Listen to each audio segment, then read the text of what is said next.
മലയാളികളുടെ മനസ്സിൽ എക്കാലത്തും ഇടമുള്ള നടിയാണ് ഭാവന. ജീവിതത്തിലെ ദുരനുഭവങ്ങൾ മറികടന്ന് മുന്നോട്ടു പോകുന്ന ഭാവനയ്ക്ക് നേരെ ഇടയ്ക്കിടെ സൈബർ ആക്രമണങ്ങൾ ഉണ്ടാകാറുണ്ട്. 2018 കന്നഡയിലെ പ്രമുഖ നിർമ്മാതാവായ നവീനാണ് ഭാവനയെ വിവാഹം കഴിച്ചത്.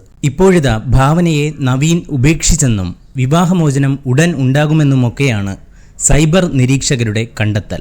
ഇൻസ്റ്റഗ്രാമിൽ സജീവമായ ഭാവന തന്റെ ഭർത്താവിന്റെ ഒരു ഫോട്ടോ പോലും ഇടാത്തതാണ് ഗോസിപ്പുകാർക്ക് വളമായത്. ഒടുവിൽ പാവം ഭാവനയ്ക്ക് ഇതിനും മറുപടി പറയേണ്ടി വന്നിരിക്കുകയാണ്. ദിവസവും സോഷ്യൽ മീഡിയയിൽ ഫോട്ടോ ഇടുന്ന ദമ്പതികളല്ല ഞങ്ങൾ. സോഷ്യൽ മീഡിയയിലോ അഭിമുഖങ്ങളിലോ എന്റെ ഭർത്താവ് വരാറില്ല.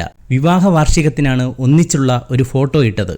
ഇത് വളരെ പഴയ ഒരു ഫോട്ടോയാണെന്നും എന്തോ പ്രശ്നമുണ്ടായെന്നുമാണ് അപ്പോൾ ചിലരുടെ കണ്ടുപിടുത്തം.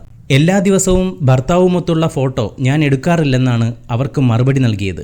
നിങ്ങൾ ആലോചിച്ചു നോക്കൂ, അമ്മ എന്നും നമ്മോടൊപ്പമുണ്ട് എന്ന് പറഞ്ഞ് അമ്മയോടൊപ്പമുള്ള പടങ്ങൾ എന്നും എടുക്കാറുണ്ടോ? ഞാനും എൻ്റെ ഭർത്താവ് നവീനും നന്നായി പോകുന്നു, ഒരു പ്രശ്നവുമില്ല. ഇതായിരുന്നു ഒരു തമിഴ് യൂട്യൂബ് ചാനലിന് നൽകിയ അഭിമുഖത്തിൽ ഭാവന പറഞ്ഞത്. ഭാവനയുടെ സഹോദരൻ ജയദേവ് സംവിധാനം ചെയ്ത ഡോർ എന്ന തമിഴ് ചിത്രമാണ് ഭാവനയുടെ ഏറ്റവും പുതിയ ചിത്രം. നീണ്ട 15 വർഷത്തെ ഇടവേളയ്ക്ക് ശേഷമാണ് ഭാവന തമിഴിൽ തിരിച്ചെത്തുന്നതും.